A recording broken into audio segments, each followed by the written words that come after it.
Andriamanitra isika ary makasitraka n'ilay avo indrindra ilay rainy Jesosy Kristy sady raintsika fa noho ny fahasoavany lehibe dia notantaniny isika ka toka somatsara ato amin'ity tranon'Andriamanitra ity mba hiaraka nompan'Andriamanitra hiaraka iondrika eo ny atrehan'Andriamanitra satria mendrika notompoana sy iondriana io Andriamanitra io. Noho izany dia miarabantsika rehetra amin'ny anaran'i Jesosy tonga soeto ary miaraba anareo rehetrarehetra ihany koa izay any atokantrano any na ianareo izay eto Madagasikara na ianareo izay any ampitany ranomasina ka manaraka an'izao fotoam-pivavahana izao. Mino isika fa tsy amin'ny fombafomba na amin'ny fahazarana no hitondrantsika ty fotoam-pivavahana ity fa tena hoe amin'ny fotsika manontolo ary amin'ny finoana. Amen na?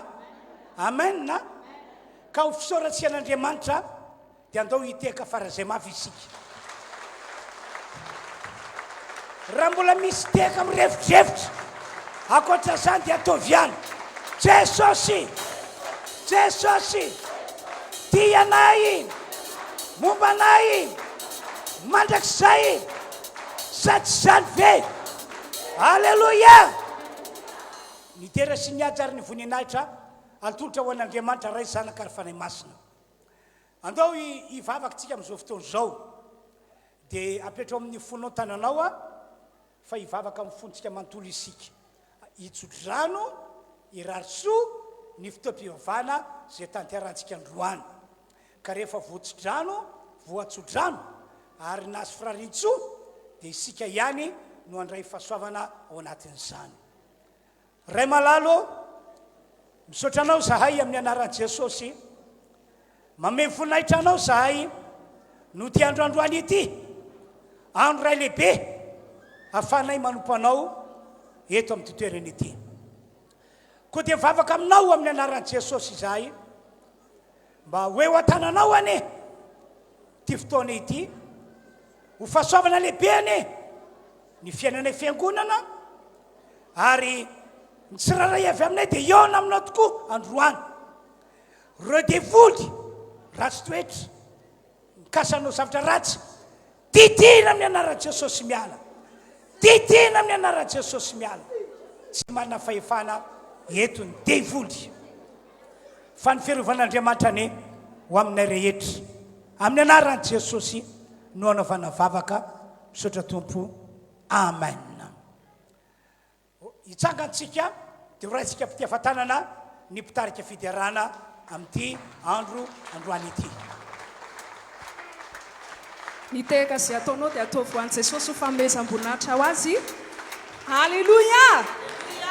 Ie dia faly be izay ety anoloana ety miarabantsika rehetra amin'ny anaran'i Jesosy. Ampifaliana fena rahantsika manompo eto iny fa ianao voasamba ny voatonga teto androany matoga fa dia Andriamanitra ny handray anao, Andriamanitra ny hamelanao, Andriamanitra ny hanasitrana ny marary, Andriamanitra ny hitondra fanafana ho an'izay mila fanafana androany satria mpanafaka izy. Sady zany ve mpiafatanana mafy be ho an'Andriamanitra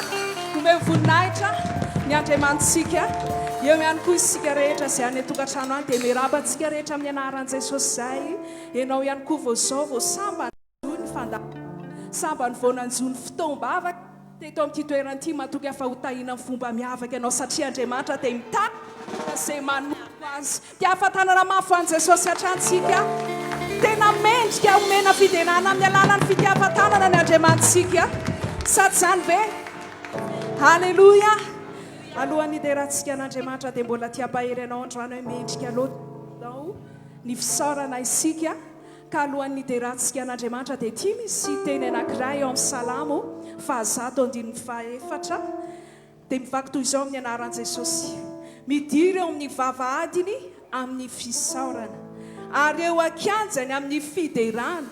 misaora azy ary mankalaza ny anarany. Andaontsika hidera azy, andaontsika kasitraka, andaontsika hanandratra fofeny fiderana satria androany dia ny fonao jereny Jesosy raha hidera azy ianao hoe tena midera azy amin'ny fony rehetra tokoa ianao. Lasaritsika.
Tsika hoe tena misora amin'ny zavatra rehetra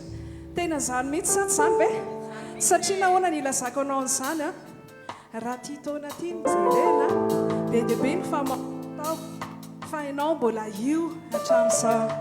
tena mendrika fisaorana an'Andriamanitra zany raha tena hoe makasitraka an'izany ianao fa avy amin'ny tompo zany dia andao ite-tanana anao ite-tanana mafy tena ite-tanana manefana sy mpakasitrahanao azy halleluja sika mbola amin'ny voninahitra azy manentana antsika rehefa mideran'i Jesosy voaka tena misy loharano mpifariana iboaboka ao anatinao ao satria eto izy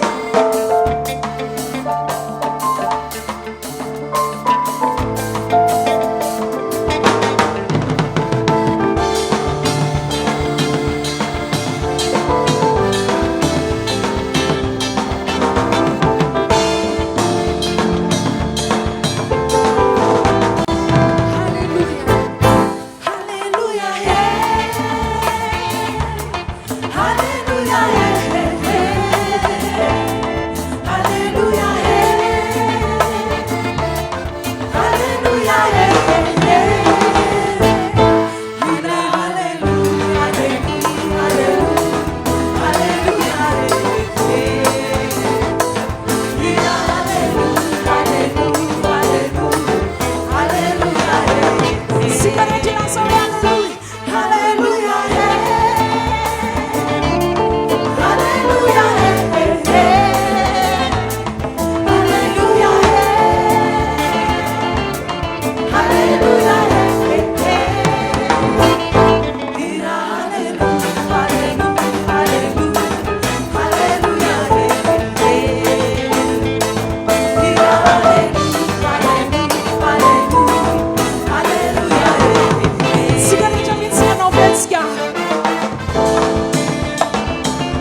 Samy tompoko makatoerantsika rehetra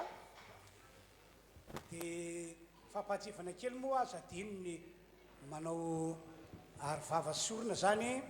ho antsika zay tonga mamonjy azao fotoam-pivavahana amin'ny 12 ora izao. Amen na ny voninahitra moa dia ho an'Andriamanitra irery ihany. Amin'izao fotoana izao tsika dia andao hanokana fotoana anaovana vavaka. Kely sisa dia farana ny taona. Everiko fa zava-dehibe raha amafisinao ny fahaloran-tenanao hoe ianao dia an'Andriamanitra marina tokoa. Amen na ataovy tena tsara lavitra noho ny teo aloha ny fahaloranao tena ho an'Andriamanitra mielony amarantsika ny taona fahasoavana rososina angamba no somary tsindriko kely aminareo raha tena manohy tena ho an'Andriamanitra isika voalohany anana antoka ianao fa raha andao anty tany ety dia tsy ho very fa ho any amin'ilay toerana zay fanamboaran'i Jesosy ho antsika any amin'ilay atao hoe fiainana mandrakizay fa nanankiray faharoa tsy andalo fotsiny ty taona ity tsy avelan'Andriamanitra andalo fotsiny fa Andriamanitra ametraka souvenir tsara ho antsika alleluia ka reo tsodrano reo frarintso reo teny marobe natao ampanompon'Andriamanitra tamin'ny finoana dia ho amarin'Andriamanitra amintsika amin'ity taona ity amen raha mino anao dia ho tanteraka izany satria mino sika dia andao hiteka mafy ho an'Andriamanitra alleluia andao arytsika rehetra hitsangana dia hiaraka hivavaka hanolotra fiainantsika ho an'Andriamanitra ao anatin'izany raha tsapanao fa nisy zavatra tsy nety tsy araka sitrapon'Andriamanitra ny ainanao nisy fahotana nisy fona loto andao hifona sy bebaka ahafahantsika manamafy fahalorantena fa sitrak'Andriamanitra raha miaiky ny fahotantsika isika andao ary hitsangana hivavaka daholo misaotra anao Andriamanitra mankalaza anao indrindra amin'ny anaran'i Jesosy izahay ary omena ivoninahitra anao androany halleluia halleluia halleluia halleluia eo an-tananao Andriamanitra ny fisinay ankehitriny momba ny rehetra amin'izao ora izao koa dia misaotra mankasitraka sy manome voninahitra anao Andriamanitra halleluia ndreto izay manotena ho anao manolotra fiainanay ho anao Andriamanitra ho anao anio ampitso ary mandrakizay izahay anompanao amin'ny androm-piainana rehetra izahay halleluia ny fanenao masina ane hiasa mahero aminay kapriska anay androso bebe kokoa ho anao Andriamanitra ka nanantoka izay fandova le fiainana mandrakizay rehefa mandao antetany ety ary raha nanantoka ihany koa izahay fandray ny zava-tsolo lanitra amin'izao famaranana ny taona 2024 izao misaotra tompo misaotra makasitraka anao halleluia miteranao Andriamanitro fa lehibe ianao ataovy amin'ny fonao rehetra zaniry zany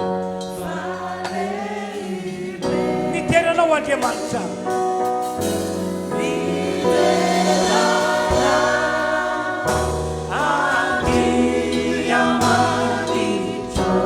fa lehibe ianao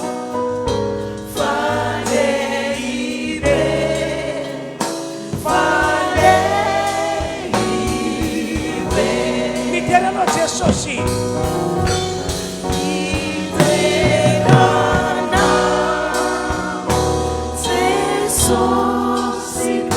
Magaga ianao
tiako amintsika androany mo misy fotoana natokatsika itsofana rano andreo zanakitsika madinika no zany a ho anareo zay fa misoratra anarana dia tsara aminareo manao fanamarinana anarana sy fanamarina patongavana ao aorianao ao ivelany ao madamy lala satria zay tonga ihany no tononona anarana eto ka makanisao ianareo sao dia mbola misy tsy nanao fanamarinana anarana na fanamarina patongavana zay zany filazana tompoko iroso amin'ny fandarana manaraka avy hatrany isika dia ny afantsika mitondra ny fanatitra eo anatreny tompo ny fitondrana fanatitra dia tsy hoe fombafomba akory izy io na fahazarantsika fa fanao anaty baiboly mitondra fanatitra mitondra ny ampafolo-kareny ka dia ho tanterantsika amin'ny fo ary ammpinoana zany fanatitra izany androany azadiny ny mitondra ny ampafolo-karena fa tenin'ny baiboly zany ary lakle manokatra lalam-pitainao atsika dia zany moa ny fanatitra fanaontsika mazatra ka mandroso ianareo zay mitondra ny ampafolo-karena ety anoloana rehefa aveo tatazy manokana eny atoerana ny fanatitra fanaontsika mazatra anao ira fidarana ho any andriamanitsika rehetra ho anatin'izany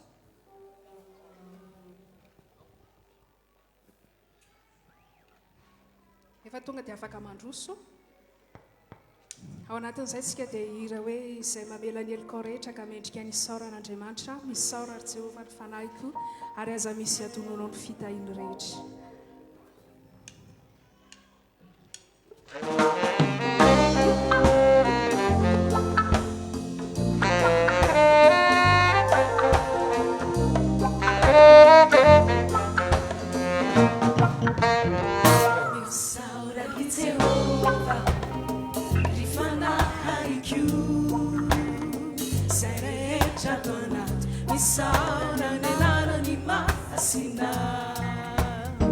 Misaurani Jehovah,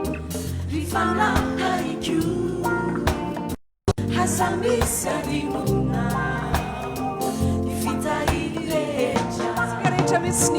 Misaurani Jehovah, rifana haiku, sereja tuanat, misaurani ananana ni malasina. Misaurani Jehovah, rifana haiku, hasamisa dimuna, ifita ileja. Isan mamela, ni edukau reja, san manasijana, nyaretinau reja, san manapuchanaino, sindingana vavaka, san manana famjaku, sifian-kanina.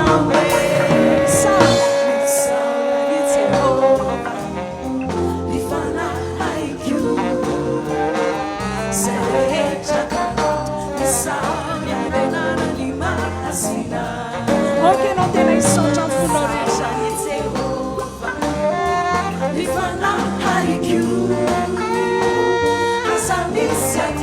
Ni fita in Jehovah na nabina nena. Sigareja yala kilasa mafwe. Isai mamela, ni educareja, sai manasijana, nyaretinaureja, sai manapuchanaino, sindingana vavaka,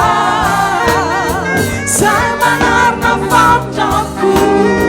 sifian-kanina. Sigareja lança o isai mamela. Isai mamela, ni educareja, sai manasijana, nyaretinaureja, sai manapuchanaino, sindingana vavaka, sai manarna famjaku, sifian-kanina. Não se queira que nasça o ia não se uvará. Yana, yana.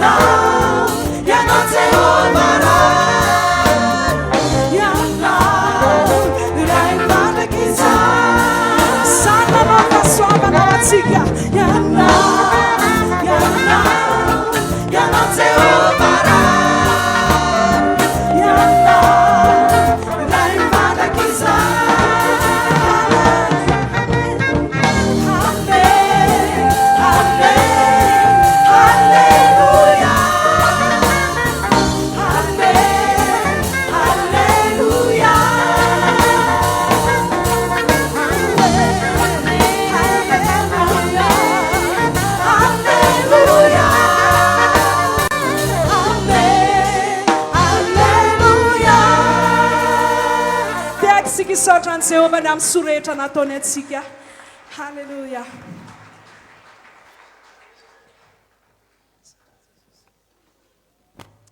Halleluja. Dia anao fanatitra fandroly isika. Ino tsara ny antony anaovantsika le izy. Isa-taona moa zany a ny fiangonana rehetra ao anatin'ity fiombonam-be ity. Azavaina aloha fa ny fiangonana zandriny zany a dia manana fikambanana efa ara-panjakana ho fampitambarana azo ireo. Mitondra ny anarana hoe fiombonam-be ny fiangonana sy fikambanana ara-pilazantsara eto Madagasikara, na ihany koa hoe Confédération des Églises et Associations Évangéliques de Madagascar, izay antsoina hoe CEAEM. Efa ara-panjakana zany izy io. Ny akamaroan'ny fiangonana zandra fantatra reo zao a misy eto Madagasikara dia saika efa tafiditra ao anatin'io fiombonam-be io. Ka isa-taona zany a araka ny fifanarahan'ny birao, fifanarahan'ny rehetra, dia isy rakitra ho ataon'ny isam-piangonana ho famatsim-bola an'io fiombonam-be io. No zany anao izay fanatitra izay zany tsika zao. Dia hoy aho hoe manaova be ianao, manaova arak'izay vitanao ianao. Ny akamaroan'ny fiangonana RHEFI zao a hatrany ambanivohitra be ihany dia efa saiky nanao daholo, efa saiky nandefa tety Antananarivo ny fandraisany anjara. Tsika eto Androndro zany somary taratara no ny ato manokana. Ka ho asintsika arina zany eto a dia androso isika hitondra an'izay fanatitra izay. Ka dia mandroso avy any arina tonga dia mandroso aty anoloana dia ao anatin'izay tsika mbola idera ny tompo. Tonga zany dia mandroso.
mandresy anao ny anaran'i Jesosy mandresy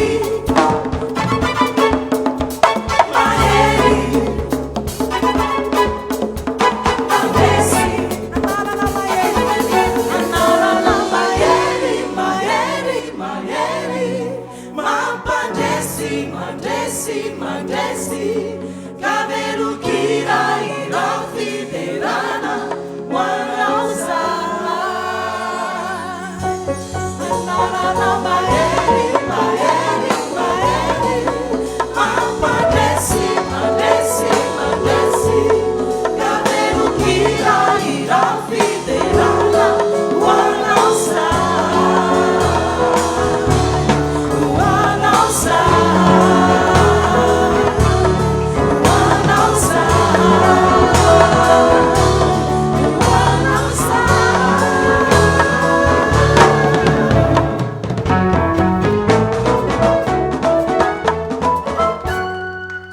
toeran zany reto namana mitarika fidiarany reto iroso amin'ny fitsofandrano andreo zaza reo taranakitsika zany isika am'izao fotoana zao noho zany eno tsara ny tenin'Andriamanitra zay natao atsika ray aman-dreny mba ho fatatsika ny sitrapon'Andriamanitra mikasika ny amin'ny zanakitsika na ny taranakitsika sokafana ny baiboly ato amin'ny marka toko 10 andininy 17 ka hatramin'ny andininy 19 no vakina amin'ny anaran'i Jesosy ary nisy nitondra zazakely hoe hoam mba ametrahany tanana fa ny mpianany teny mafy ireny nefa tezitra Jesosy raha nahita izany ka ho izy taminy avy alao ny zaza anatonay ary azararana fanto azy ny fanjakan'Andriamanitra andininy 10 lazaiko aminareo marina tokoa na zovy no tsy handray ny fanjakan'Andriamanitra tahaka ny zaza dia ho tsy tafitra amin'ny akory ary nitrotro azy izy dia nametra tana taminy ka nitsodrano azy zany teny ny soratra masina no vakiny zany ry havana dia mampafantatra atsika fa zava-dehibe ny hitondrana ny zanakitsika na ny taranakitsika hoe ho an-tanan'Andriamanitra na ihany koa hoe zava-dehibe ny hitondrantsika ny zanakitsika na ny taranakitsika mba ho tsofina rano ndre mandeha tokoa dia nandato amin'ny tanàna anankiray Jesosy dia hitanareo moa araka voalasan'ny baiboly fa vahoaka marobe mihitsy ny tonga rehefa eo Jesosy dia taona tezany reny nisy ray aman-dreny reny mpianakaviana ray mpianakaviana nanatona Jesosy nitondra ny zanany dia gaga mpianatra hoe ino tataony reto n'olona lehibe ny tokony anatona Jesosy fa tsy nikisy kely madinika ohatra zao andoanareo verina daholo hoe te verina zanakareo teo indrindra no netin'i Jesosy nananatra andreo mpianatra ary nampafantatra andreo mpianatra fa ny zaza tena tiako ho Jesosy ny zaza tena tian'Andriamanitra ho Jesosy ary mendrika ho azy ny fanjakan'Andriamanitra aza raranareo izy avy alao izy anatona avy alao izy anatona an'Andriamanitra fanto azy ny fanjakan'Andriamanitra ry havana malala mampafantatra antsika rehetra zany tantara zany fa tsy azontsika mavanina mihitsy ny fitondrana ny zanakitsika ho ao amin'Andriamanitra hoe ho an-tanan'Andriamanitra ary indrindraindrindra ny hitsofana rano azy eo anatreny tombotsika tsy atsika mavanina zany tsy atsika tao ambanin'ny zavatra zany fa ilaina ataontsika tena fiainana satria ny fanekentsika hitondra zanakitsika mba atolotra ho an'ny tompo mba ho tsofina rano dia hiatoka ny zanakitsika ny taranakitsika ao arinao hiatoka tena hoe hiantoka ny hoaviny hiantoka ny fiainany ho tafita hitanareo zany nge no antony toka amin'ny baiboly mitantara fa na dia Jesosy Kristy azy dia arak'izany no tondrany ray aman-dreny azy. Marina fa Andriamanitra tany an-danitra izy, nambarany anjely hoe mpamonjy ty zao tontolo zao ty na hoe Kristy, fa no izy nateraky ny vehivavy. Dia izay no antony mahatonga azy tsy maintsy atolotra ho an'ny Tompo ihany koa, tsy maintsy tsofina rano arak'izay fanao amin'ny zaza no atao amin'ny Jesosy. Eno tsara ke ny voalaza zao mikasiny amin'ny Jesosy atao amin'ny Luka 2. Luka 2. Eno tsara ny voasoratra. Dia ny andininy fa 20. Ary efa tapitra ny andro fidiovana araka ny lalà Mosesy, dia nitondra azy niakatra tany Jerosalema izy ndray aman-dreniny zany mba atolotra ho an'ny Tompo. Mazava voasoratra, nety ny ray aman-dreniny tany Jerosalema Jesosy mba atolotra ho an'ny Tompo. 20 araka voasoratra ao amin'ny lalàn'ny Tompo hoe ny lahy voaloha teraka rehetra atao hoe masina ho an'i Jehovah. 20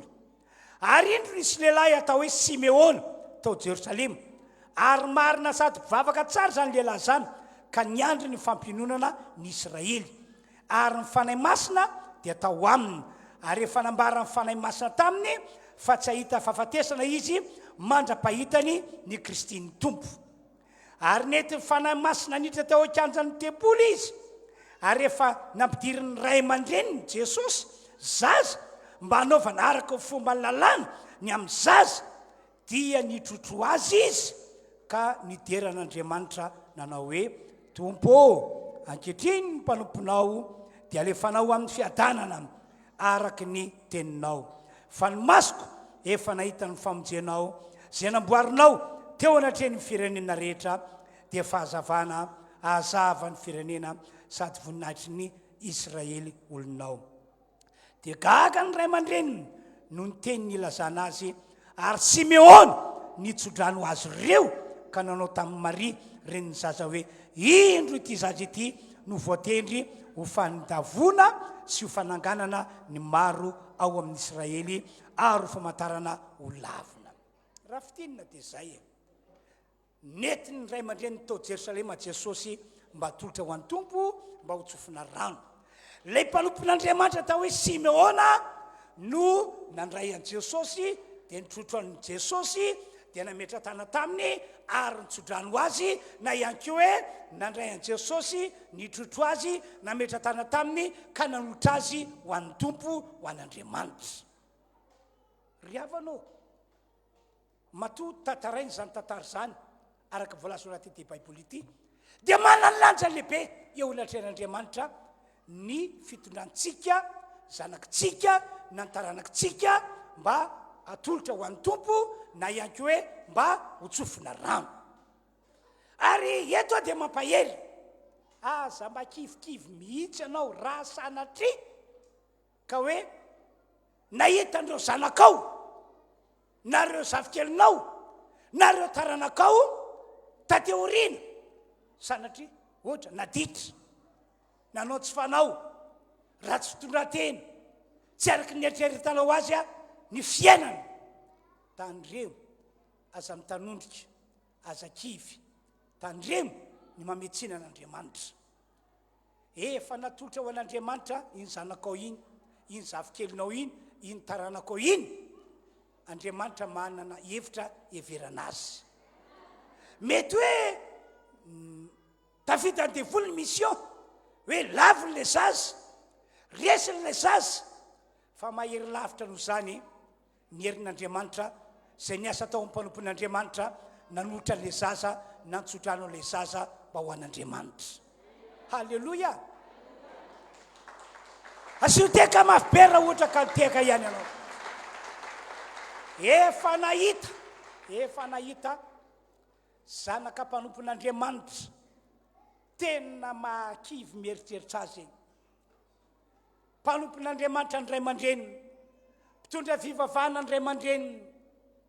efa natolotra ho an'ny tompo ny zanany naterana kanefa indrisy fa nivadika biblia ankizy rehefa tanora tateorina le pastera mihitsy le mpanompon'Andriamanitra ny tantara zany tamiko tsy ho tantarako aminareo ny zavatra tranotranga fa tena mampitanondrotra raha maha olombelona makivy raha maha olombelona efa nataoko pasteur Adolphe zay natao amezana andreo zanak'ireo zay mihitsy teny le pasteur tamiko efa nkapohiko efa nomeko mitefa-tsofina taimaina zany asa tsy voisako itsony impiry nanao an'izany tamin'ireo zanak'ireo aho fa tsy nanova azy mihitsy tsy naova azy dia niany nataoko pasteur Adolphe dia FOTOAM-BAVAKA azy fa tamin'ny ray andro tonga amin'ny fotoanan'Andriamanitra namangy andreo zazy ireo ny tompo dia nanao tena ho an' Jesosy ireo zazy ireo ary lasa mpanompon'Andriamanitra tateoriana. Halleluja! Zany mahatonga mampahery hoe aza mba mety kivikivy na mitanondrika na very fanantenany ianao fa efa natolotra ho an' Jesosy ny zanakao, ny zavikelinao, ny taranakao, misy matoky isika fa Andriamanitra ny ray tananazy ary manana avenira tsara vomana ho azy Andriamanitra. Amen. Amen. Zany no antony mahatonga manentana antsika rehetra hoe aza atao ambany zavatra mihitsy ny fitondranao ny zanakao mba hatolotra ho an'ny tompo mba ho tsofina rano. Aza atao ambany zavatra, aza atao zavatra maivana foka tena ataonao lara-pameny zany riavana malala fa ny tompo manana hevitra heverana ny zanakao na ny zavikelinao na ny taranakao. Zay ny afatra tiako apetraka amintsika mielon'ny hitondrana an'izao fitsofan-drano ny zazana fitondrana ny zanakao zao na ny zavikelinao na ny taranakao hoe ho tanan'Andriamanitra. Amen. Dia ndao hivavaka tsika dia hotonoko moa ny anaran'ireo zazy ireo dia zay voatonona dia mandroso ety anoloana ianareo vavaka tsika. Raha io misotranao zahay ny amin'izay afatra ny ety mpanomponao ho anay rehetra tonga teto izao. Lehibe mifamindramponao amin'ireo zanaka, zavikely, taranaka zay ho atolotra mpanomponao eo an-tananao Andriamanitra sy ho tsofina rano. Eto ny fanatrianao anamarina izany ianao ry Andriamanitra eo. Anamarina izany ianao ry Andriamanitra eo. Misaotra amin'ny anaran'i Jesosy. Amen. Zay zany tompoko ny fampahirizana tiako zarena anareo dia misy an'ireto mpanompon'Andriamanitra eto moa zany miaraka amina eto hitsodrano ny zaza mandroso koa pasteur RHEFI hiaraka eto zany tsika dia hotonoko zany anaran'ireo zanakareo reo dia manao kasibosy zany kasinenkio zany ianareo ray aman-dreny mitondra zanakareo ety.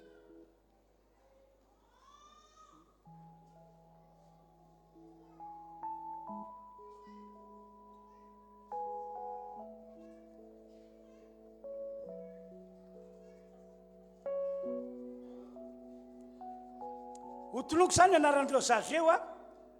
dia zay voatona tonga dia mandroso ety anoloana Andrianirina tsara Sébastien. Aiza le zazy tonga dia hoeto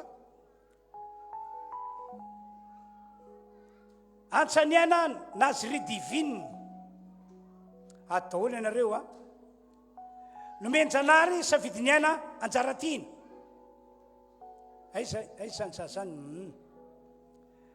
raha fanomezana aina Lucien eo zany eo.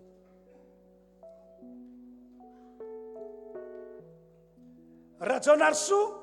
Lionel Mario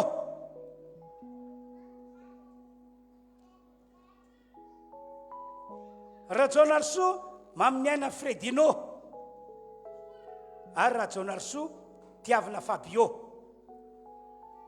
Atao zany ianareo dia zay voatona manaraka indray makato izy milahatra Rakotiniana Miantamboary. Ato dia ato itireo tsara. Rakoto so nomenjanary Jessica Jenny.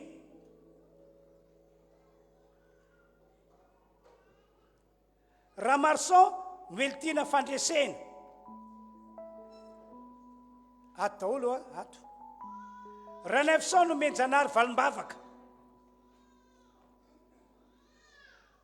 raha somalala fialany aina larisa raha solo arso Jean Antonio raha zafiarimanana valso jemima raha zafy mahefa amboara sarbidy raha tsimbason fanirintso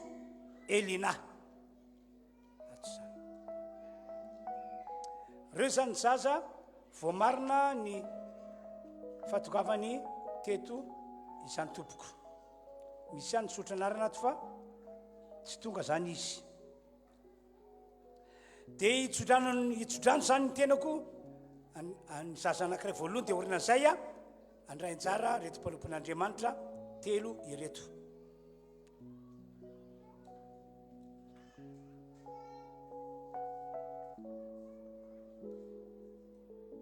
Andrianirina Sébastien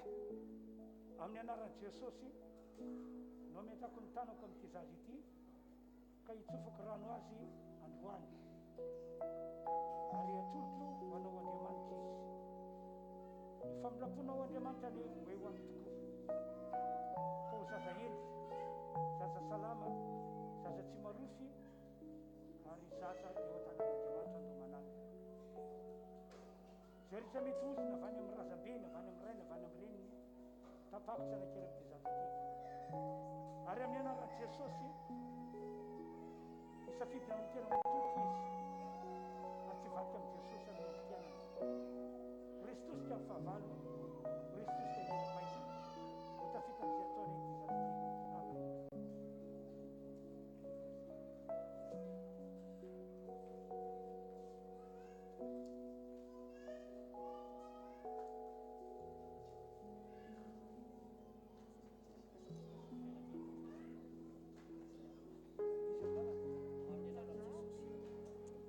amin'ny anaran'i Jesosy no metrako tanan'ity zaza ity ka hitsofoko rano azy androany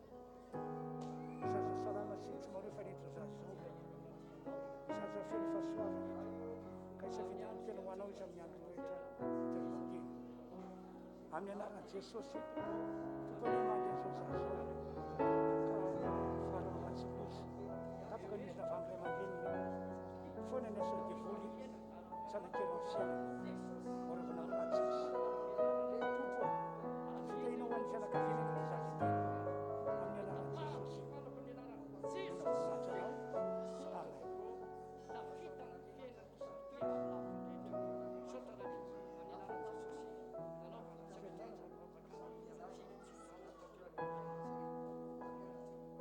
amen amin'ny anaran'i Jesosy raha fanomezana any a Lucien atotro ho anao Andriamanitra ty zaza ity ka isafidina amin'ny tena ho anao izy amin'ny fotoana azo atorivanteny zaza endry zaza salama zaza tsy marofy zaza feno fahasoavana zaza feno fitahina hoarovana amin'ny ratsy an'izao zaza zao ka ho tapaka ny niosina foana ny asan'ny devoly izay vany amin'ny razambeny any tsofoko rano amin'ny tena ho anao izy ary anisan'ireo zaza fanafona amin'ny famponanao ny fanan'Andriamanitra ny mitondra azo amin'izany fahasoavana izany ary indray aman-dreniny fiandroandroany izay nametra tanana sy mitsofana rano azy ity amin'ny anaran'i Jesosy amen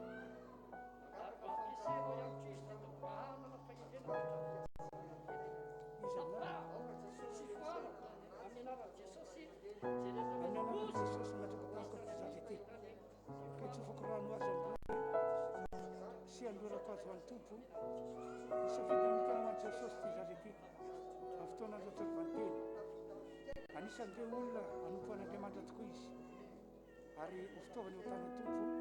amin'izay ny olona maro ny fanan'Andriamanitra no ato aminy ary tarika azo amin'izany fahasoavana lehibe ka reo ozina sy rehefa naratsy foanako tanteraka fisiny zao zaza zao afafaka ohatran'i Jesosy amin'ity zaza ity fierovana azy tanteraka zaza tatsika re zao zaza zao amen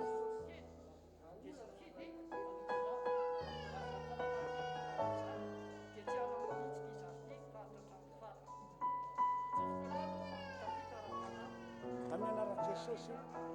mametra tamin'izao sazao aka mamitsazo Andriamanitra amin'ny anaran'i Jesosy safidiny ny tena hoanao an'ity safidiny ny mpanao an'ity zany ity safidy amin'ny tokoany iny ny mpanao Andriamanitra tanteraka zany ary avovako izy tsy emitra ary vanerin'Andriamanitra tsy mivitiko ny devoly ny fanan'Andriamanitra no atao anatiny ary tonga azo amin'ny fahasoavana lehibe ho azy isany andro ato amin'ity filomiteny mampiasain'Andriamanitra ary afafako ny rano Jesosy ny fandresiny sy fahasoavana ho azy. Amen.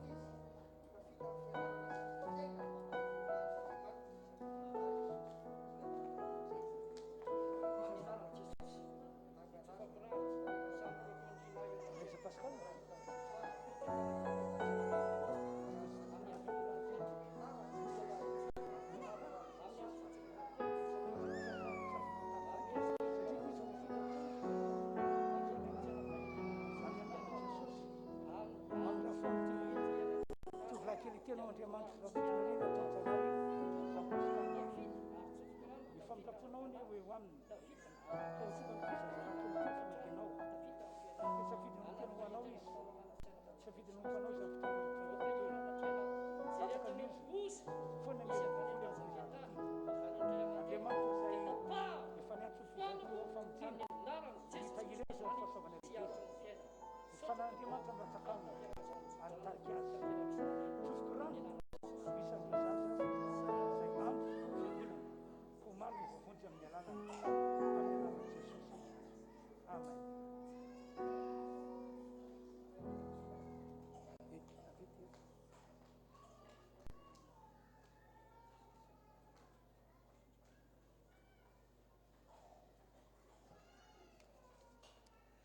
dia isoratsen'Andriamanitra zay fotoana fohy nafantsika nitondra ny zanakitsika ny zavikelitsika ny taranakitsika teo anatrehan'Andriamanitra izay. Amen na midera sy ny ajary voninahitra ny ho an'Andriamanitra irery any. Tahak'izao ny filazana zay ho apetrako amintsika rehetra amin'ity andro atoandro ity. Eno tsara ny filazana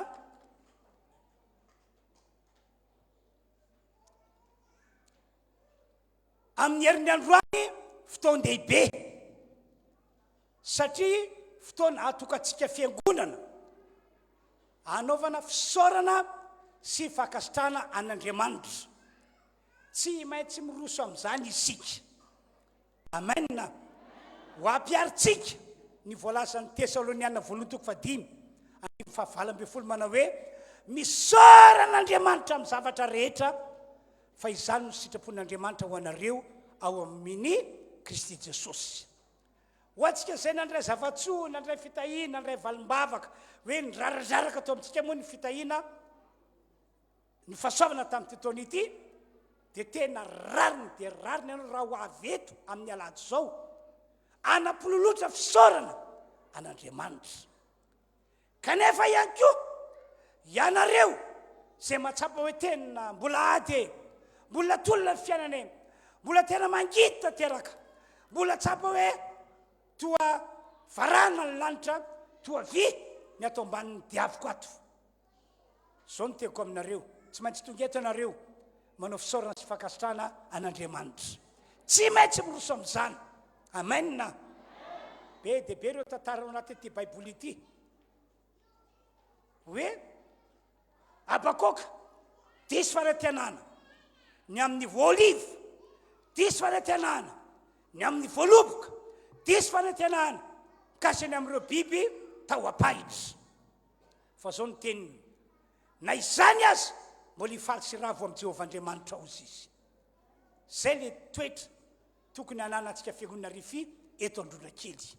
ary zay mahatonga mampahery hoe tongava amin'ny alahady herin'ny androany hanao fisaorana an'Andriamanitra isika. Amen. Amen. Dia ho avy tokoa tsika fa izao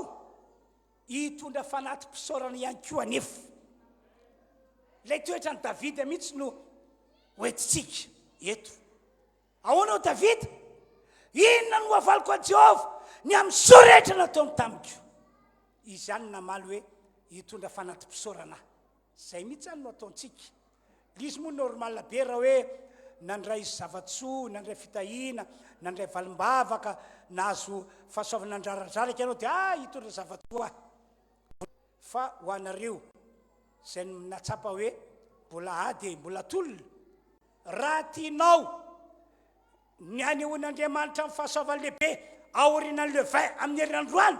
dia manao fa défi teny zao prépareo ny fanatim-pisaorana ho ataonao an'Andriamanitra manao fa défi tsory vavolombelona aminao fa hiasa aminao Andriamanitra hiasa aminao Andriamanitra eo indrindra ny tarafan'Andriamanitra anao hoe atraiza finoan'ity olona ity masavy hitondra fanatim-pisaorana na dia tsy mbola namaly vavaka azy ary na dia tsy mbola nomeko azy ary le zavatsoa zay efa nomaniko azy ato amiko sao le zavatsoa izy ato amiko eto amiko fa tia ny anjely hitondra le izy valim-bavaka tia le anjely hitondra le fahasoavana dia ahoana reny aminy raha hitan'Andriamanitra fa voniny anao ho avy eto hanao fisaorana sy hitondra fanatim-pisaorana aorianan'iny andro iny ho tonga ilay hiraka ho tonga eo anatrehanao ho tanteraka amin'izay manao mainina mafy be Alleluia zay zany ny filazana iny fanampiny hiavaka kely ny fotoan-dehibentsika amin'ny io alahady io amin'ny herinandroany ho an'izay miditra amin'ny enina moa dia efa pitra amin'ny eny izy fotoan-dehibe tahaka izany ihany koa amin'ny valo tahaka izany amin'ny folo tahaka izany amin'ny 12 fa ny hariva tena fidiarana mahakotrokotroka tena anehoana faliana sady amin'io andro io mba hisy mpanakanto mihitsy etiko milaza aminareo hoe spécial io fotoana io spécial io fotoana io raha sitrapon'Andriamanitra moa ny mpanakanto avy eto rijarakoto anampy antsika eto tena hifalitsika tena hifalitsika amin'ny roa io ny amin'ny 12 tsy misy amin'ny 10 tsy misy amin'ny 20 tsy misy amin'ny 9 tsy misy fa ny amin'ny 4 io misy an'izay fotoana spécial zay zay zany ny filazana amin'ny fotoana amin'ny herinandroany asabotsy 26 faina amin'ny 20 volana desambra fotoana ny tanora rehetra no atsoina ho avy amin'io fotoana io dia aoka sika ifampilaza ifanentana mba tonga ny tanora ato amintsika tonga be dehibe ho avoaka Facebook moa le izy dia zeritra manao Facebook dia mipiblie daholo ianareo alefa nareo daholo satria isy fanavoazana kely lay afisy eo anatin'le Facebook zany ilazana ny ora amin'ny ray ora sasany ilazana an'ireo mpanompon'Andriamanitra anjay anjara amin'ny fotoana io dia voavoaka iny ny latsinainy tonga dia piblie eo samy mandray anjara daholo zay zany ny 20 volana desambra ny zomandray fa 20 volana desambra andro krismasy fotoan-dehibe ho antsika io toy ny kristiana rehetra isika manao fitaom-pivavahana eto amen indimy minitra isika amin'ny 9 valo amin'ny 10 amin'ny 12 ary amin'ny 2 ora tolakandro dia samy miomana ho amin'izay ny tolakandro moa zany ny amin'ny 2 ora dia andray anjara fety reo zanakitsika madinika satria zay moa mahakrismasy fanao ny ankizy madinika manao fety ny Alakamisy fahavatra amin'ny 20 volana desambra indray vavaka arahana fifadian-kanina nasanantsika ho avy eto vavaka arahana fifadian-kanina nanomboka tamin'ny 1 volana janoary ka hatramin'ny androany dia nihinana foana isika tsy nihinana afa-tsy olona vitsivitsy dia hoy iaho hoe vomafy ianao raha mba amin'ny Alakamisy io mba tsy hinana indray fa hifadianina sady anao vavaka eto io zany vavaka arahana fifadian-kanina farany ho tanterantsika amin'ny taona 24 ity ko raha mety aminareo tompoko dia mafisiko hoe maka permission mihitsy anareo mba ahafanareo mamonja ny fotoana io miditra amin'ny valora ny fotoana miditra valora ny fotoana dia mitoy amin'ny 12 ora le fotoam-pivavahana fanaontsika mazatra andavanandro. Zay zany ny Alakamisy 24 volana Desambra izao. Zay zany tompoko no filazana mba tiako napetraka tamintsika fiangonana ka dia mirary fahasoavana be dia be ho antsika rehetra. Mena rano mena ihany no tevy mafy be tompoko. Jesosy tia anay, momba anay, mandrakizay, sady zady ve. Alleluia. Ny voninahitra dia ho an'Andriamanitra iriariany a. Io manko manandray ny tenin'Andriamanitra isika, ny mpanompon'Andriamanitra Ratovomori Armand zay fahitantsika nijoro teto no hitondra ny tenin'Andriamanitra amintsika amin'ity andro androany ity. Ka dia anao hira anankiray tsika aloha irantsika irana amin'reto mpitarika fidiarany reto a ho fanomanantsika fomam-panantsika dia vitsy iry zay a dia roso ny mpanompon'Andriamanitra hitondra ny afatra tompoko.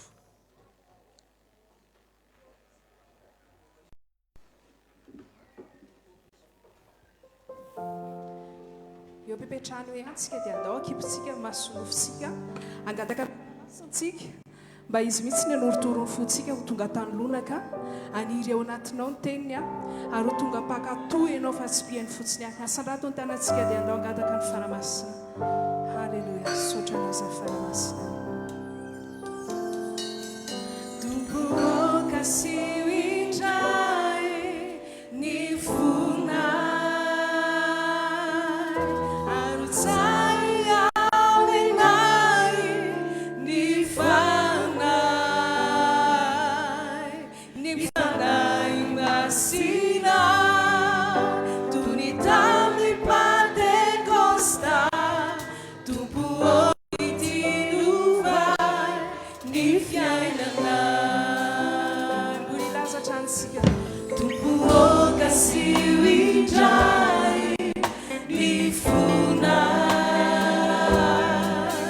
arutsai aminai ni fanai masina tunitami pate costa tumbuomi tinuvai Sama foi para masana Senhor a vida vai Senhor me tirare vai Senhor Veruia vai tua não me fugo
raisantsika ny mpanompon'Andriamanitra.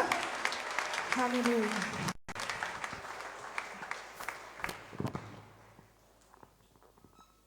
eny ary tompoko dia metsika an'Andriamanitra foana ny voninahitra. Voalohany indrindra moa dia miarabantsika rehetra izay manatrika etona amin'ny anaran'i Jesosy, ary izay rehetra ihany koa manaraka an'izao fandaran'izao na eto toerana na ny any ivelan'izany dia indrary ny fitahian'Andriamanitra ho antsika rehetra tompoko. Eny ary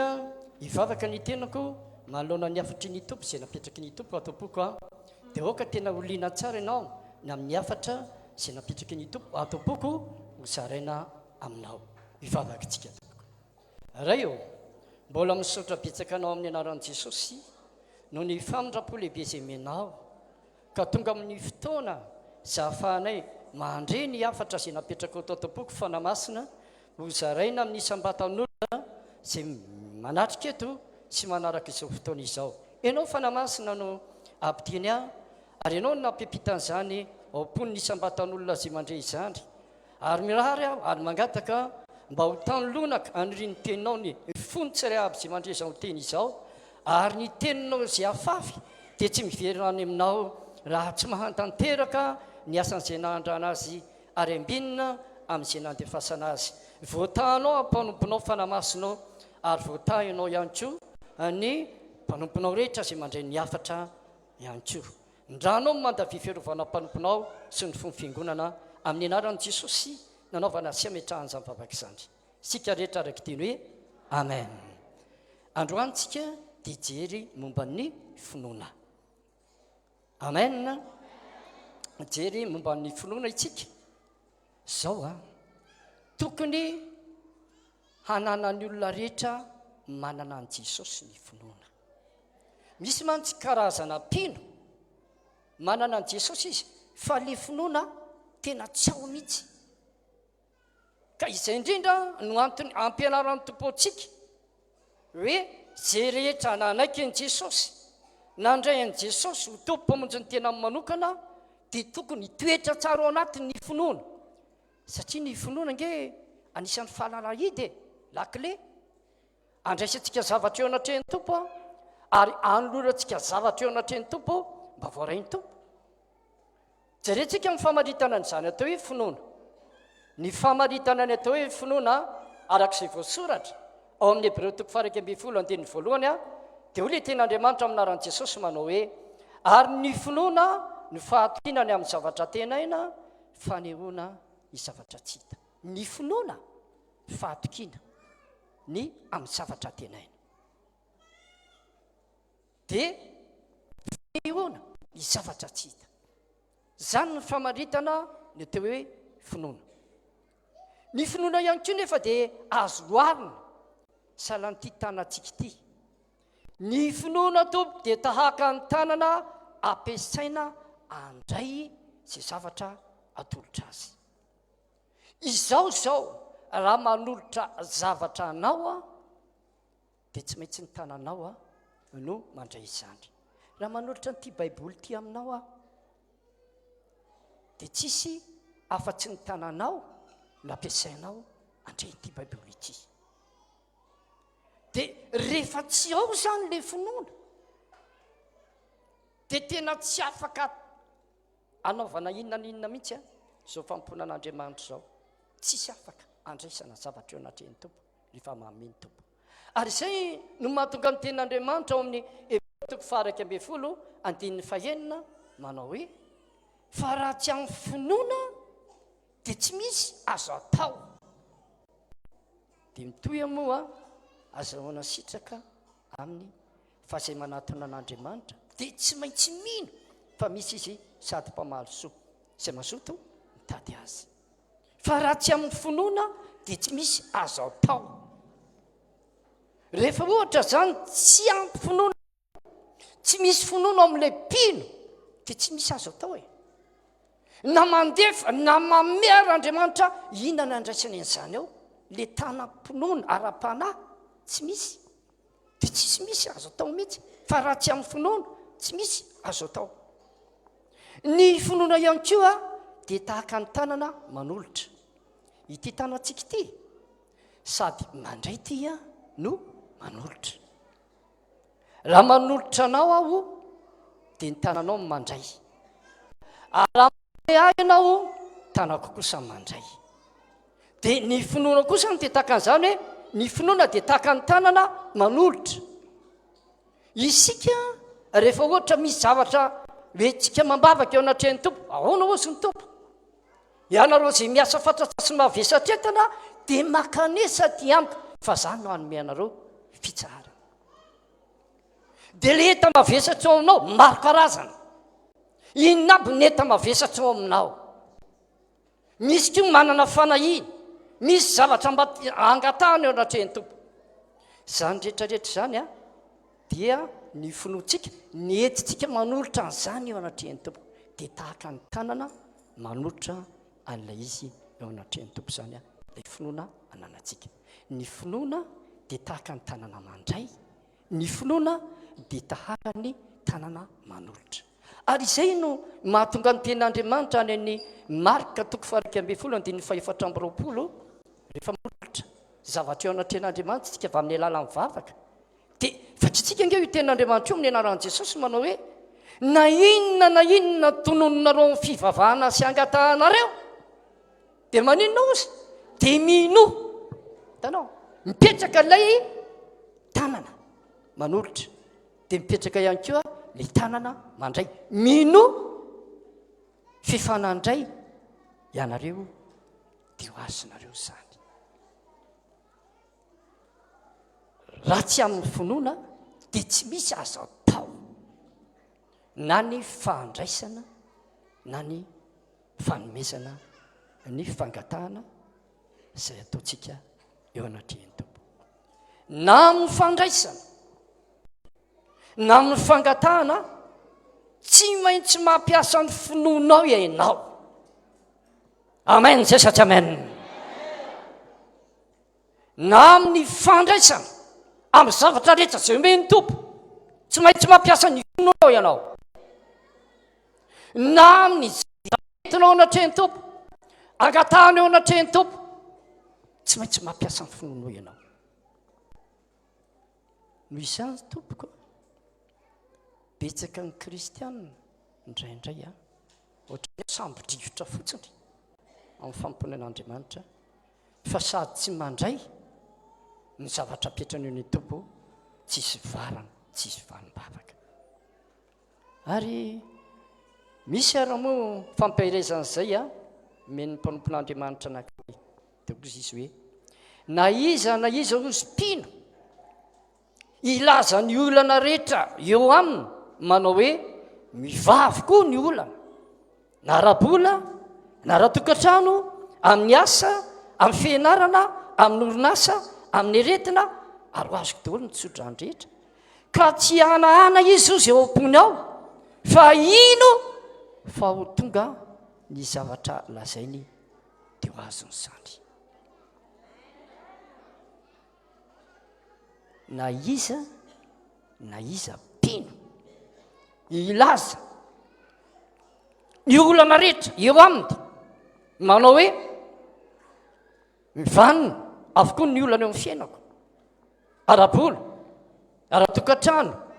arakasa amin'ny fianarana amin'ny orinasako ty ny aretina mitsodrany tanteraka ka tsy hanahanao pony izy fa ino fa ho tonga ny zavatra lazainy dia ho azony zany ianao zay manatrika ka mandray izany raha manana an'izay ianao dia hitanao fa tsy gadona koa ny amin'ny herin'ny androany dia azonao zay zavatra rehetra dia davinao finoana tanana mandray finoana manolotra tsy maintsy mampiasa ny finoanao a ianao ny fahavalonyty finoantsika ity a dia ny fihananana raha vao mihanantsika dia izay ny fahavalony finoana raha vao tafiditra anatsika ny tahotra zany ny fahavalony finoana mamotika ny finoana zany ny fandehanana amin'ny fahitana sy ny fahatsapana dia mamotika ny finoana ireo zavatra nambarako ireo a tsy avy amin'Andriamanitra fa avy amin'ny fahavalo devoly ny mitondra an'izany ary misy kristianina be dibe ny tratran'izany fa ianao zay manatrika eto kosa Andriamanitra mindra fo aminao ary raha misy olona be finoana eto manomboka eto amin'ny fandrenesana ny tenitenin'Andriamanitra ity dia ianao zay mandre zany afatsy zany ianao io zany ianao manao amena io ianao zay manao amena ihany koa any ny toerana rehetra any zay mandre zao afatsy zao alleloia alohany tsika hijery tenin'Andriamanitra anankiray arak'izay voasoratra atao amin'ny filazantsara sorata amin'ny Matio toko fasivy Matio toko fasivy dia voakitsika nge ny tenin'Andriamanitra eo any andininy fafito amby roapolo dia soramandry dia misy tenin'Andriamanitra vaky toy izao amin'ny anaran'i Jesosy ny nampahiratani Jesosy ny jambarolahy ary noho ny ala teo Jesosy dia nisy jambarolahy nanaraka azy sady niantsoantso hoe mandrafo aminay zanaky Davida aho ary rehefa niditra tao an-trano izy dia nanatona azy ireo jamba ao Jesosy taminy mino va ianareo fa mahay manao izany aho hoy izy taminy eny tompoko dia nanendry ny masony Jesosy ka nanao hoe tongava aminareo araka ny finoanareo dia nahiratra ny masony aloha hiteka ho an'ny tompontsika izy ilay tsy novamatsino ary mandrakizay manefa zay rehetra finoan'ny olona tsiray aby amen nisy jambarolahy nanatona an Jesosy fa nanina moa rehetra jambarolahy rehetra nanatona an Jesosy satria efa nisy nitoriteny taminy hoe io Jesosy io no mpamonjy io Jesosy io lay zanak'Andriamanitra tany an-danitra andran'Andriamanitra tondra famonjena ao antsika zanak'olombelona io Jesosy io lay mpanafaka avy amin'ny alalany no ahafahantsika miditra any an-danitra ary andray famelan-keloka efa nisy nijoro vavimbelona taminy izay nahatonga azy tonga dia resy lahatra ka nahita an Jesosy nandriany amin'ny Jesosy hoe zany fa mandalo Jesosy dia fatany tsara hoe zay Jesosy fa mandalo satria mbola jamba izy dia inona zavatra nataony satria izy jamba dia nampiasainy ilay finoana tao anatiny etsoina an Jesosy zay miantso ny anaran'i Jesosy novonjena nandre izy tamin'ny fijona vavimbelona fa Jesosy ny mpamonjy tsy mbola nahiratra amin'ny masony fa nandry fotsiny izy hoe zany Jesosy fa tonga eto tonga dia nampiasa an'ilay finoana tao anatiny avy amin'ny alalan'ny teniny izy dia nangataka famindrapo mamindrafo amin'ilay zanaky Davida tonga dia nitodika Jesosy rehefa nitodika Jesosy zareo moa nanaraka an Jesosy any nisy nitondra niditra tao an-trano Jesosy dia nanatona azy tany izy midralahy roa izy ireo dia fantatry Jesosy tsara ny zavatra angatahany izy ireo ianao zao rehetra androany fantatry Jesosy ny zavatra ao anatinao fantatry Jesosy ny zavatra angatahanao ka raha manana finoananao ho tonga aminao zany androany raha hivoaka ny titoerany tianao efa mandray anao mahatonga voaka eo amen amen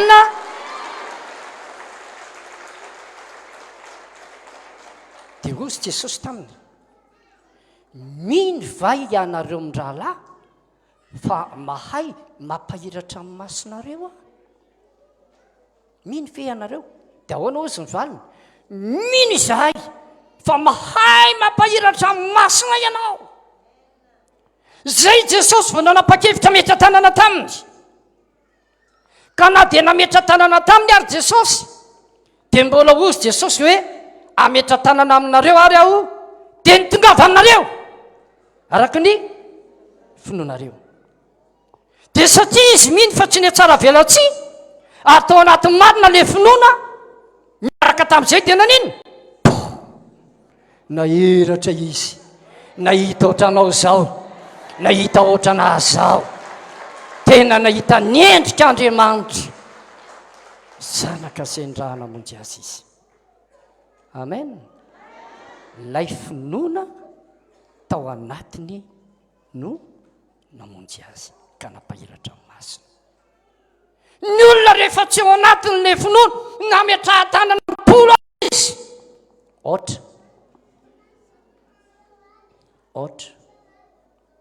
ary raha misy mpanompon'andriamanitra renisiny ara hoe misy mpanompon'andriamanitra manana fahasoavana be hony avy any ampitany dranomasina tena izany marina fa mety marina zany manana fahasoavana le mpanompon'andriamanitra dia may manetsika ny fotsiny ndeha indray mba hoany tsy ndeha indray mba hoany ianao fa amboary ny finoanao fa ny finoanao mahatonga anao tsy azonao zay zavatra mba irinao sy angatahanao anatrehany teo ka na dia metra tanana aminao ary mpanompon'andriamanitra io mety manany ekipa dimy izy miaraka aminy dia mametra tanana daholo rehefa tsy ao anatinao ny finoana ohatra amin'ny mandany andro fotsiny ianao hoe nametrahan'le vahiny tanana fa tsy hitako zay ozany tsy mahita nozany any aho fa raha androany ianao hitsimika ao anatinao ny tena finoana dia hitanao fa hitsimika aminao ihany koa ny fitahiny fanafahana fanasitanana fahagagana fambiazana fifarana dia fiainana mandrakizay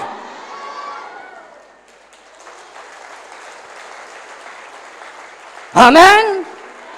amen tsy misy azontsika atao raha tsy amin'ny finoana raha tsy amin'ny finoana tompoko dia tsy misy azo atao na metraha-tanana mimpiry ary na mipolo ary ametraha-tanana metsika kely etsika dia mametraha-tanana mahitana karaindray ametraha-tanana rehefa tsy amin'ny finoana tsy misy azo atao ry havana aloha tsika androany ny taona efa mitombo engany mba hitomboko ny finoanao anatinao ka mitombo ny finoanao anatinao zay zavatra irinao tsy mbola azonao tamin'izay hitanao ange amin'ity herinandro ity amin'ny herinandro any ianao amin'ny anaran'i Jesosy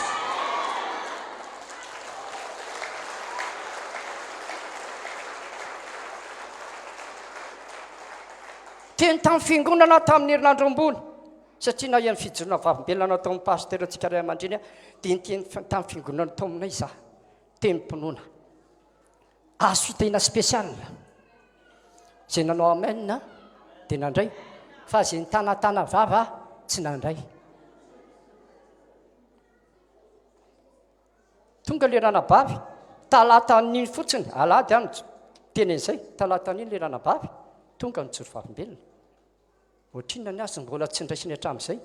62 millions FMG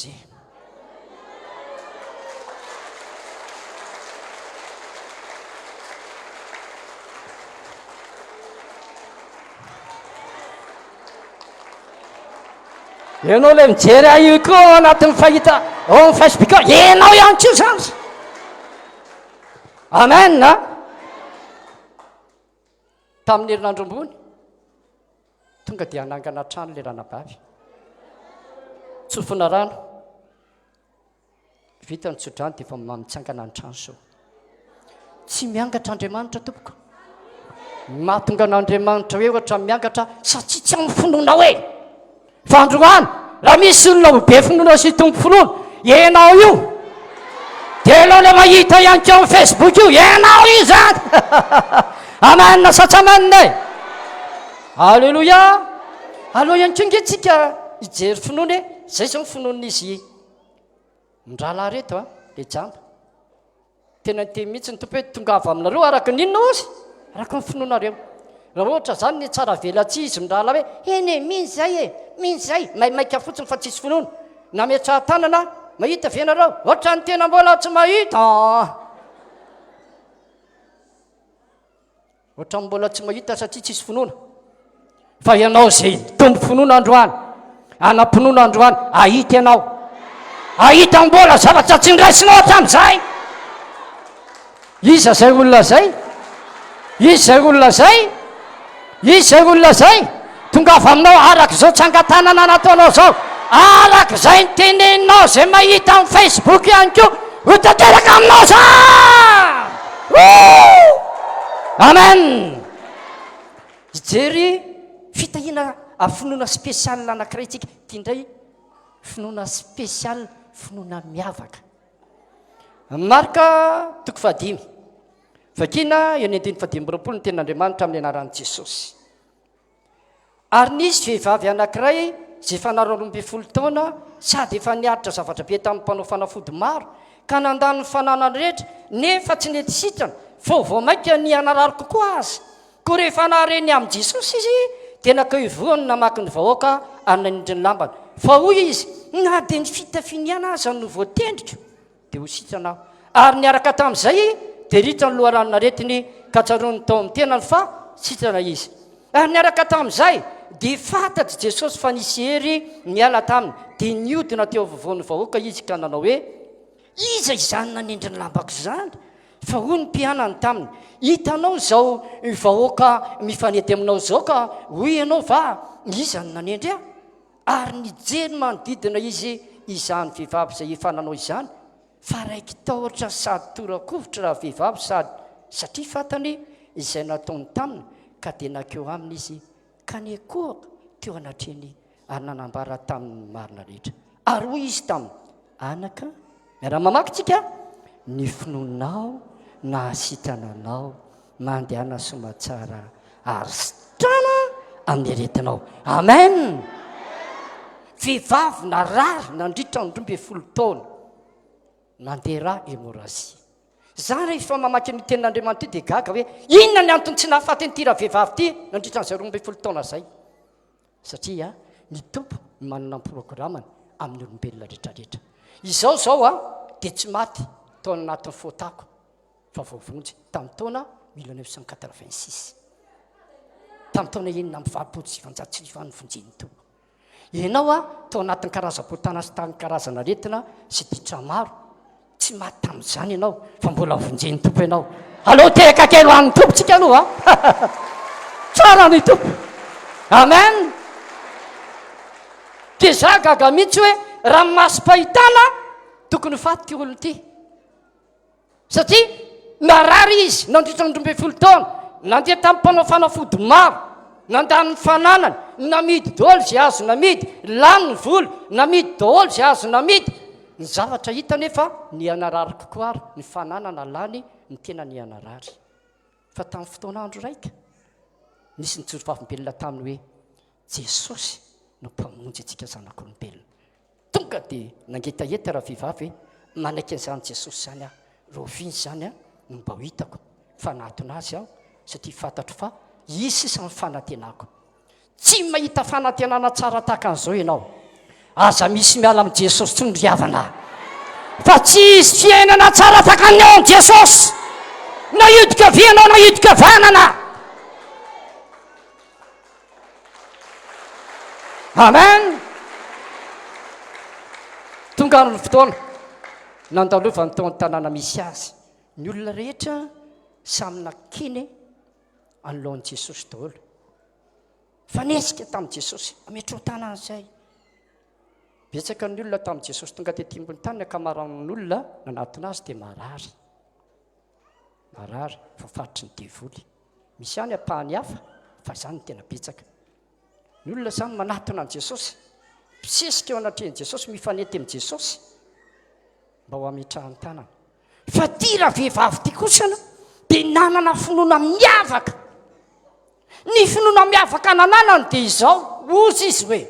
anakapo na dia ny fitafiniana aza no voatendrika dia sitrana jere tsara fa olona manjatony eneny ny fanety tamin'i jesosy tao e fa tsy nisy nanana an'izany finoana miavaka zany zay nanana nyity raha vehivavy ty hoe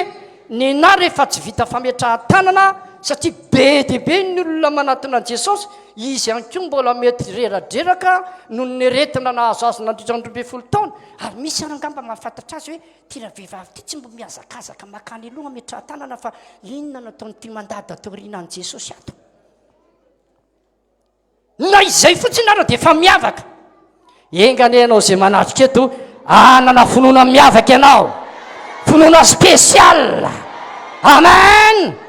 ianao le nanao amen io dia anana an'izany ianao ianao le mahita an'izao facebook zany anana an'izany ianao mitea fanafan'Andriamanitra tompoko alleloia ny finoana tsy aranasa ozy ny tenin'Andriamanitra maty tsy hoe nahetaheta tao am-pony tao fotsiny hoe io jesosy ny fitafy fotsiny tendreko dia ho sitrana dia tao fotsiny izy fa tsy raharaha ny asa zany maty ny finoana rehefa tsy araha ny asa inona nataony na raha ny asa zany tonga dia nitendreny ny fitafiany jesosy dia inona ny zavatra tsapany vao nanendry ny fitafiany jesosy izy a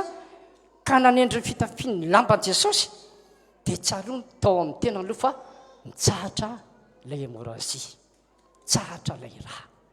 dia tsarony tao amin'ny tenany fa sitrana izy dia lasa izy a nandeha niala rehefa natsapa fanasitranana fa tamin'izay fotoan'izay kosa inona ny zavatra tsapan' jesosy avy hatrany tao anatin'ny tao fa nisy hery miala tao aminy dia niodina izy ka nametra-panontaniana tamin'ny mpianatra hoe izy zany nanendry ny lambako zany satria fantany jesosy fa nisy hery miala tao anatiny ny finoana anantsika eo indrindra raha manana finoana miafaka ianao dia misitona izay zavatra rehetra amin'i jesosy ho tonga ao aminao ny finoana zay anananao indrindra ny finoana miavaka salan'izay nananandra vehivavy dia misitona izay zavatra hitapatianao ho tanterako amin'ny fiainanao avy amin'i jesosy satria le finoana miavaka atao aminy nanendreny lamba jesosy dia tonga dia sitrana izy fa jesosy kosa tsy nafantatra hoe ay misy hery miala atao anatiko izany jereny le hery a iza nanendry ny lambako teo tezitra daholo ny mpianatra iza nanendry ateo tezitra daholo ny mpianatra hitanao fa aza vahoaka be manizina antsika izao ka hoe eo anao mametraka hoe iza ny nanendry ahy dia nitady amin'ny raha vehivavy izay nanao izany izy hitanao tonga dia fantatry jesosy hoe vehivavy nanao an'izany ianao rehefa manana finoana miavaka tonga dia fantatry ny tompony mombanao fantatry ny tompony zavatra angatahanao fantatry ny tompony tsy pripien-anao tsy nitady izy hoe iza lehilahy vehivavy sa lehilahy le teo e fa tonga dia fantany avy azany dia fantany tanao miavaka hatramin'ny fahafantarany jesosy an'le olona satria manana finoana miavaka izy le olona eo amen tonga dia nitantara le vehivavy sady somary natahotra kanefa rehefa somary natahotra ohatran'izany raha vehivavy niteny tamin'ny tompo satria natahotra izy hoe go dia tsy azo atao izay le nanendry lamban'i jesosy izay dia ozy izy hoe ozy jesosy taminy anaka ny finoanao nahasitrananao tsy nisy fametrahan-tanana fa ny finoanao spesiala nananao nahasitrananao manasitrana ny tokantranonao manasitrana ny arabolanao manasitrana zay zavatra dia davinao fanasitrana dia afanafa ny tompona voarainao zay ho ambinina sosalama ny zavatra rehetra rehanao tahaka an'izay anambinana ny fanahinao ihany amen any ny matitoko fahavalo indray ny vakitsika ny tenin'andriamanitra andininy fahadimy amin'ny anaran'i jesosy matitoko fahavalo andininy fahadimy amin'ny anaran'i jesosy ary no tonga tao kapernaum jesosy dia nisy kapiteny anankiray nakao aminy ka nitaraina taminy nanao hoe tompoko nikizy lahiko mandreo an-trano marary ny palesisa ka mijaly loatra dia hoy jesosy taminy ho avy aho asitrana azy fa namaly le kapiteny ka nanao hoe tompoko tsy miendrika hidiranao ambany tafitranoko aho fa mitenena ihany dia maninona ozy ho sitrana ny ankizy lahiko andininy fahafolo ary no naren'izany jesosy dia gaga ka niteny tamin'izay nanaraka azy hoe lazaika aminareo manina tokoa fa tsy mbola nahita finoana lehibe toy izany aho na dia tamin'ny israely azy andininy fahatelo ambin'ny folo ary jesosy niteny tamin'ilay kapiteny hoe mandehana tongava aminao miara-mamaky tongava aminao araka ninonao dia sitrana tamin'izany oro izany lay ankizy lahy nanatona ny jesosy ty kapiteny ty alao aloha arytsika tehaka ao any tompo menazy ny voninahitra marary a maramilany ty kapiteny ity marary ny maramilany dia tsy netiny tany amin'i jesosy fa mbola lavitra ny toerana misy an'i jesosy dia le marary a najany tany ty maramilany ity dia izy nandeha tany miaraka tamin'ny maramila nanatona an'i jesosy tany any toerana izay nisy ny tompo dia fa tonga tany izy a dia izy nitaraina tamin'i jesosy manao hoe tompoko nikizy lahiko mahandreo ampandriana marary ny paralysisaka mijaly loatra dia rosy ny tompo ho avy sitrana azy programme an'andriamanitra zany dia andeha hoaiza ho any amin'ilay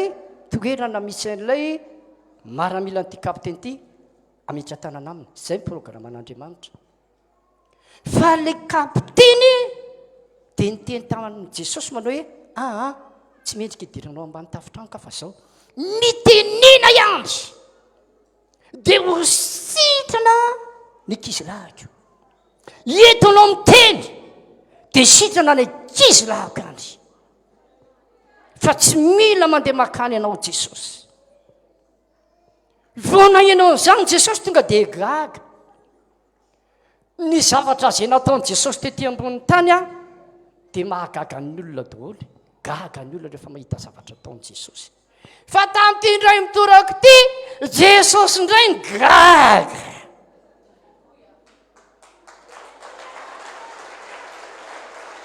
alleloia jesosy indray ny gaga inona raha ny zavatra hitan'i jesosy na tonga azo gaga finoana lehibe tsy mbola nahita finoana lehibe takan'izany aho ozy jesosy na dia tamin'ny israely ara satria ity kapiteny ity dia mangataka hoe miteny fotsiny aho dia ho sitrana ny ankizylahy tsy mbola nahita finoana takan'izany aho ozy ana mpianatra raha gaga daholo ana le maramila mety niaraka tamin'ra kapiteny ary ngamba gaga be hoe ty kapiteny ty koa raha ngamba tsy maninona raha mba nanentina tany jesosy alao hitantsika fa raha tsy sitrana io tonga dia lazaintsika amin'le maramila namantsika hoe raha kapy mihitsy ny raha tsy saina tsy raha tsy sainy raha kapy fa be finoana ianao io zany be finoana zany ianao ianao alleloia ety zany dia tena napiaka an' jesosy ny finoana lehibe nananany raha kapiteny zay no natonga azy ny teniny tamin'ny kapiteny manao hoe mandehana tonga avy aminao araka ninonao dia lasy kapiteny nandeha fa tsy nitenako hoe kapiteny hoe dia tateraka ve zay zao fa tonga dia lasy kapiteny andao lasy ngamba tonga tany dia sitrana le ankizy lahy nitsangana mitsena ny kapiteny manao ana ary tao nitsangana efa nitsangana ako tamin'ny rafiry tamin'ny rolatsaka fahatelony io le ora nlazainy jesosy manao hoe tonga avy aminao araka ninonao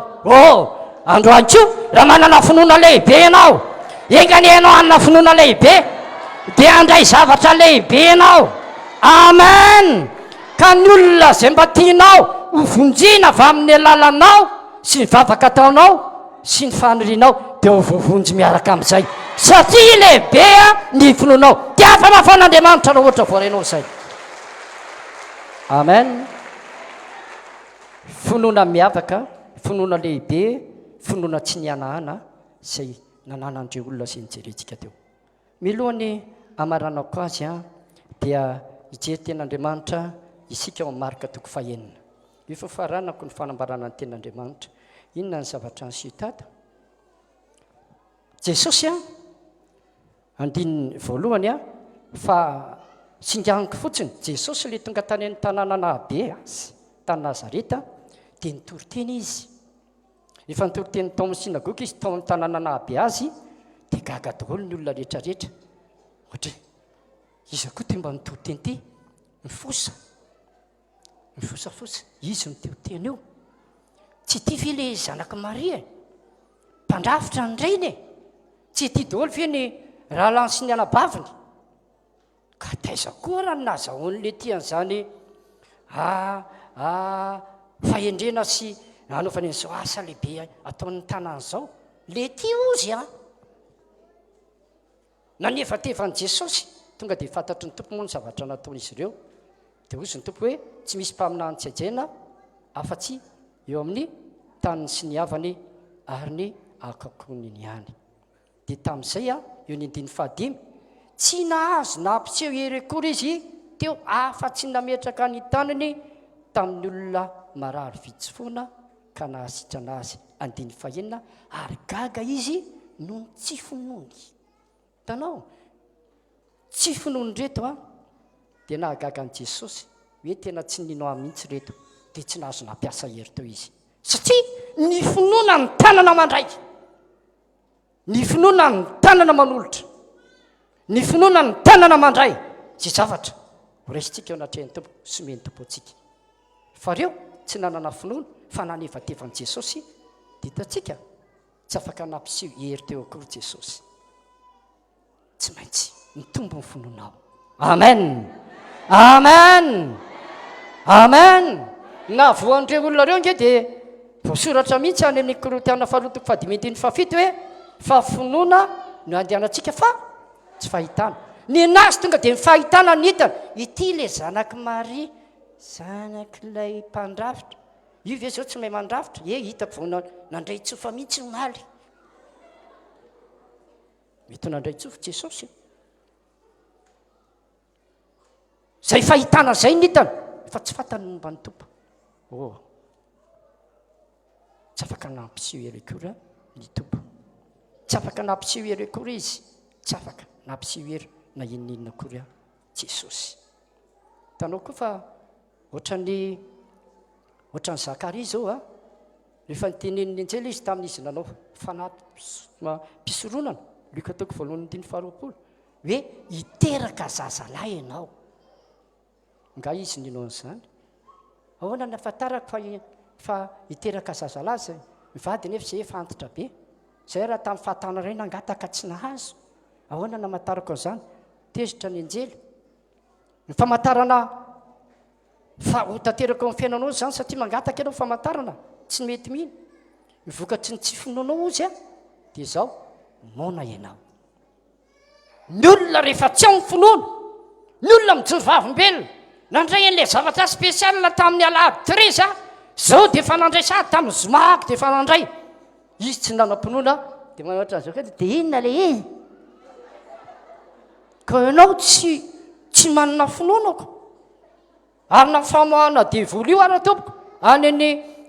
marika izay mahatitiko fa 7 tsy nahavoaka devoly ny mpianatra. Dia ahoana mozy Jesosy rehefa tonga mpianatra ka nanontany azy hoe nahoana tsy voavoakanay iny devoly iny Jesosy? Teny tokana nataon'i Jesosy taminy hoe mifankalezana inona mozy? Finoanareo. Dia iny karazana devoly iny na tsy mivavaka amin'ny fadiana na tsy tafavoaka iny. Inona no tokony ataontsika mba hahatonga ny finoantsika hitombo? Mivavaka ianao.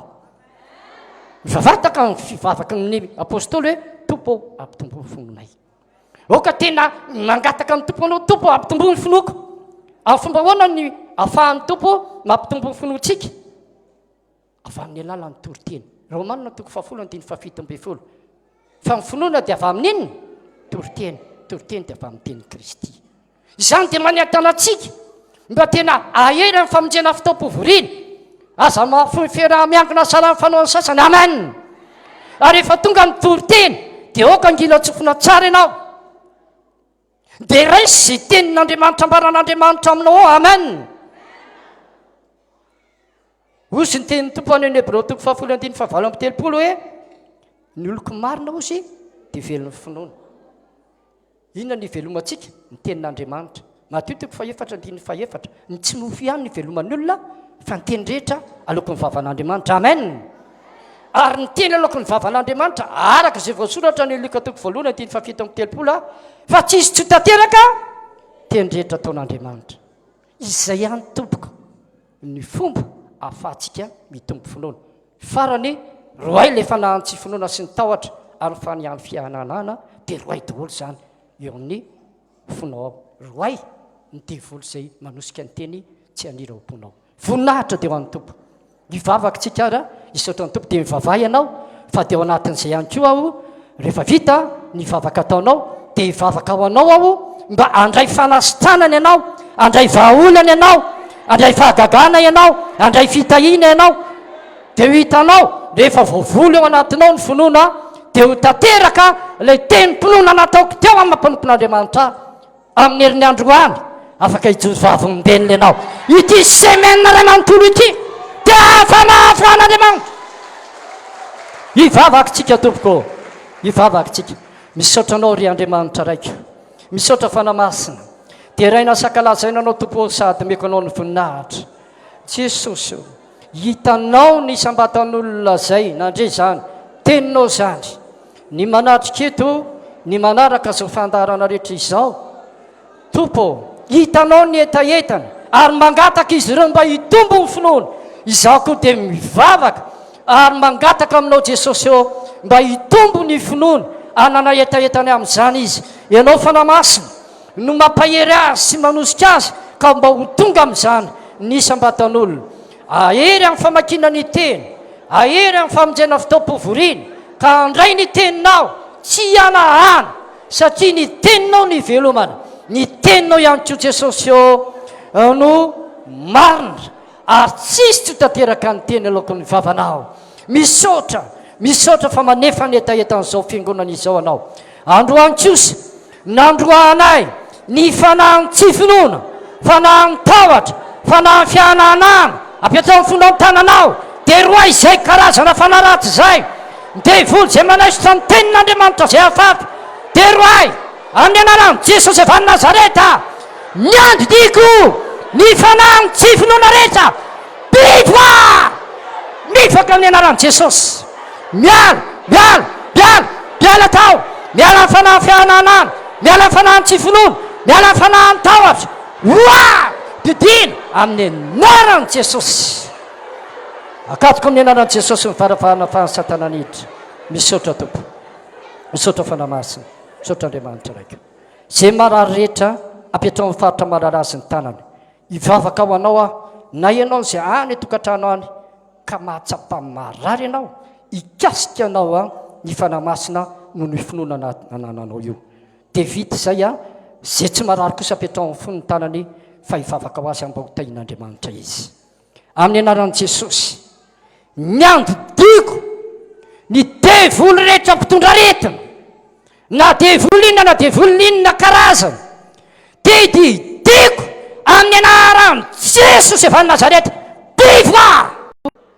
voatao amin'ny anaran'i jesosy na devoly mpitondra retina inona na retina inona amin'ny anaran'i jesosy miala akatoko amin'ny anaran'i jesosy ny varavahana fa ny satananiditra tamin'izany aretin'izany azotanina amin'ny anaran'i jesosy ny aretina rehetra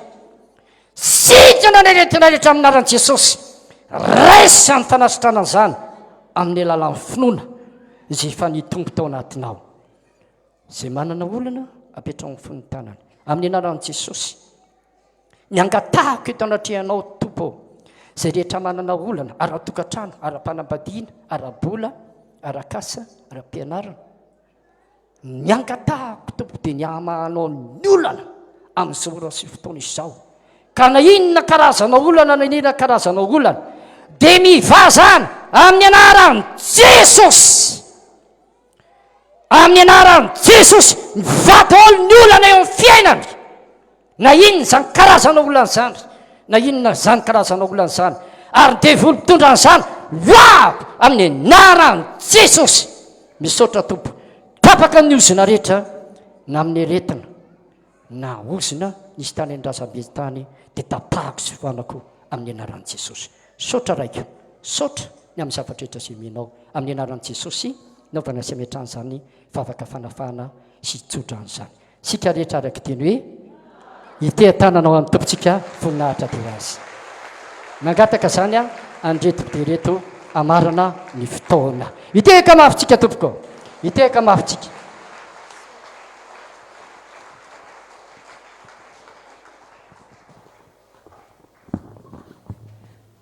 deo sika hisaotra an'andriamanitra amin'ny alalan'ny iraka manasanao hitsangana amin'ny toerana misy anao a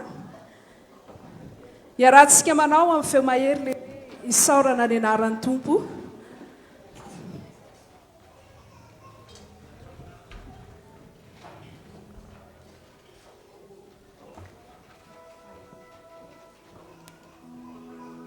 daotsika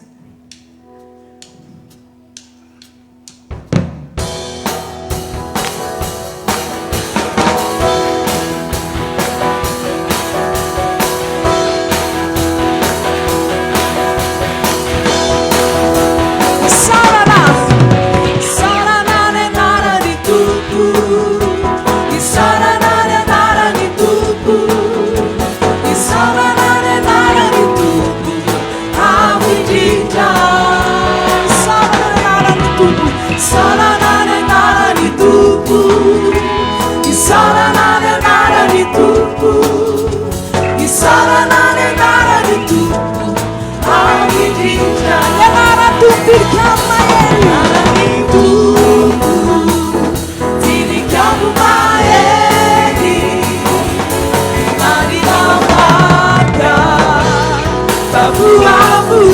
Sigaretra anaty taminao ny anaran'ny Tompo.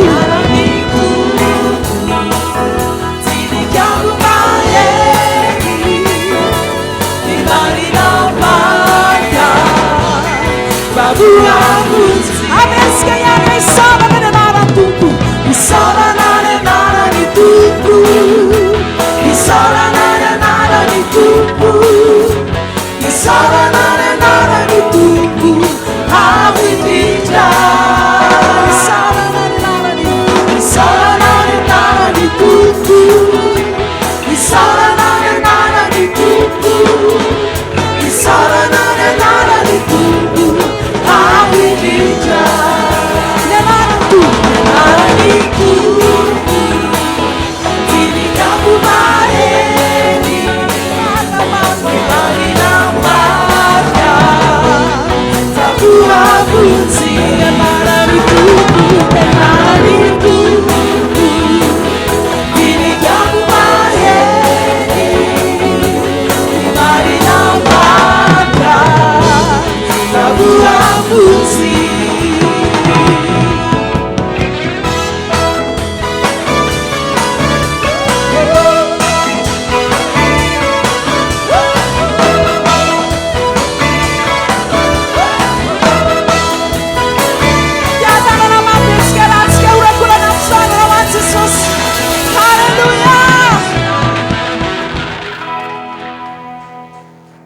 Farantsika ny fotoana misaotra amponompon'Andriamanitra ratovomori Armand izay nitondra ny afatr'Andriamanitra tamintsika teo isika rehetra. Alleluia. Izay rehetra manam-pinoana dia ahita voninahitr'Andriamanitra. Iza manam-pinoana aminareo ahita voninahitr'Andriamanitra ny anao amin'ity herinandro ity. Tsy ho diratra ity taona ity. Ivavaka antsika. Ranay eo misaotra no fotoam-pivavahana izay tondranao anay androany teto. Misaotra ny amin'ny reo asa nampanaovonao anay. Anisa zany ny fitondranandreo zaza hoe ho an-tananao ny tsodrano izay nomena azy rio. Matoky izahay fa hitondra zao fiangonana zao ho amin'ny fahasoavana lehibe mihoatra no izay fa hitanay sy tsapanay ianao amin'izao taona amin'izao famaranana ny taona izao. Misaotra ray malala